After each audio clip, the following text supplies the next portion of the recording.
Asset location is a really powerful tool in your investment management toolbox. In our last video, we talked about why asset location is so powerful and how to start taking advantage of asset location in your own portfolio.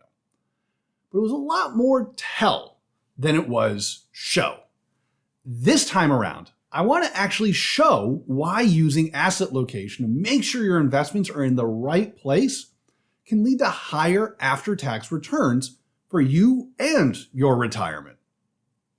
For those of you who aren't familiar with asset location, if you haven't watched our video on it, which we've got linked up in the corner and in the description, the basic idea is that since our different investment accounts are taxed differently, we want to be strategic about which account we put our different investments into so that we can keep our investments as tax efficient as possible and keep as much of our money as possible.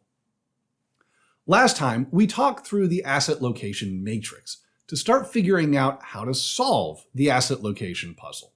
And if you want your own copy, just download it from retirementresearcher.com/location. But the big takeaway is that to the extent that you can, you really want to keep your bonds in your tax-deferred accounts.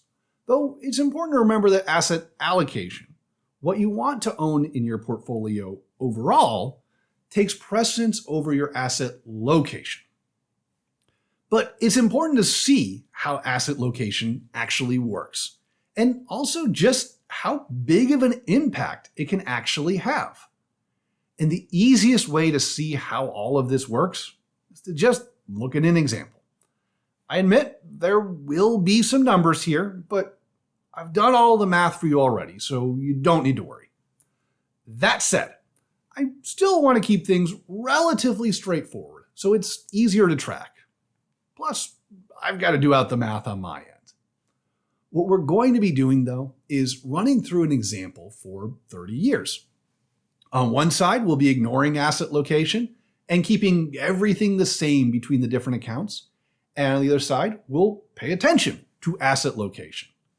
What we want to see is the difference in spending power, how much you actually have after you pay your taxes. So let's say, just to keep things easy, we have a $1 million portfolio to start with, split evenly between our tax-deferred and tax-exempt accounts. As a reminder, tax-deferred accounts are basically your traditional 401k or IRA. You aren't taxed on the money that you put in, and the money grows tax-free, but it's taxed as ordinary income when you go to take it out.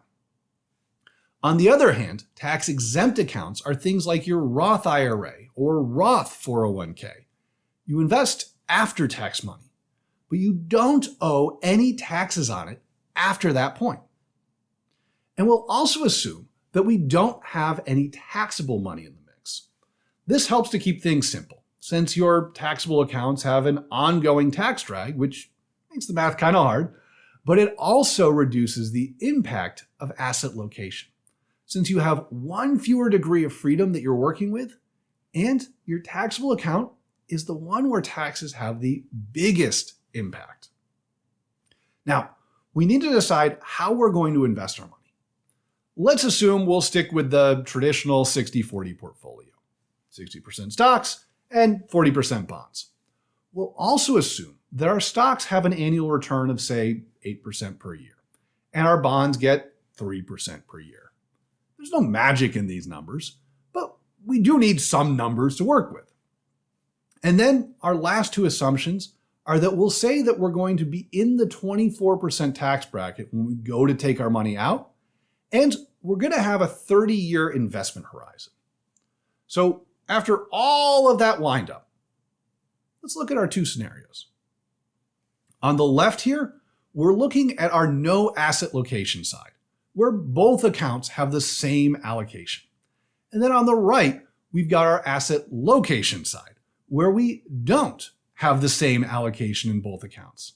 We've stuffed all of the bonds in the tax-deferred account and filled the tax-exempt account with stocks so that we can shift as much growth from the tax-deferred account to the tax-exempt account as possible. Jumping forward a few years to year 5, there's a couple things that I want to point out here. The first is that since these are both tax-advantaged accounts, we still have exactly the same amount of growth overall. Both approaches have grown to $1.3 million. The difference is in how that money is allocated between the two different accounts. With asset location, more of that money is on the tax-exempt side, and the tax-deferred account is smaller, which will come in handy when we talk about RMDs in our next video. And the allocation within the tax-deferred account is changing. Since the tax-exempt account is growing faster than the tax-deferred, and we're trying to keep those bonds in the tax-deferred, those bonds are becoming a bigger and bigger part of the account. We went from the bonds being 80% of the tax-deferred account at the start to 86% of the account in only 5 years. But let's jump forward a few more years. Something interesting happens here in year 11. The tax-exempt account, the one where we get to keep all of the money from, has gotten so much bigger than the tax-deferred account that our bonds are filling it up. There's no more room for stocks in the tax-deferred account anymore. And in fact, there's actually a few $1,000s worth of bonds in that tax-exempt account, which is only going to keep growing through time. So let's jump down here to the end at the 30-year mark. As you can see, the side with no asset location is still doing its thing, and both accounts have the same allocation and pre-tax value. But that is definitely not true of the asset location side. The tax-deferred account is still all bonds, and the tax-exempt account is all the way up to 21% bonds as well. But even more importantly, a huge chunk of the value has been shifted from that tax-deferred account, which has a big tax hit, to the tax-exempt account, which doesn't pay any taxes. But it's important to note one thing. Just like when we were looking at the 5-year numbers, both sides have the same amount of pre-tax money.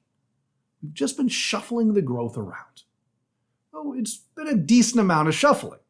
The tax-exempt account on the asset location side is 55% bigger than the one on the no asset location side of things. But we don't actually get to spend pre-tax money. So let's pay our taxes and see what we have left. Both of our tax-exempt accounts are, well, exempt from taxes. So we don't need to do anything here. But we do need to pay the taxes on our tax-deferred accounts. And we said that we would assume that we're in the 24% bracket. Once we pay all the taxes, with no asset location, the tax-deferred account comes out to about $2.2 million. Whereas on the asset location side, the tax-deferred account comes out to just shy of $1 million.